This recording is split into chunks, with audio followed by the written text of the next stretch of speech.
Let's be honest, checking Brand24 every day isn't always realistic. Other tasks take priority, or sometimes there just isn't too much going on in your projects. But you never know when reputation risky comments might appear. That's why you set up notifications. That's a smart move. They'll reach you where you already work, like your email, MS Teams, or Slack. Set up Slack notifications, open your Brand24 project and click Add Slack Notification.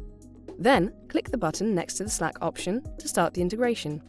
Choose the project you want to monitor and, optionally, select a filter to narrow down the mentions. Click Connect and sign in to your Slack workspace.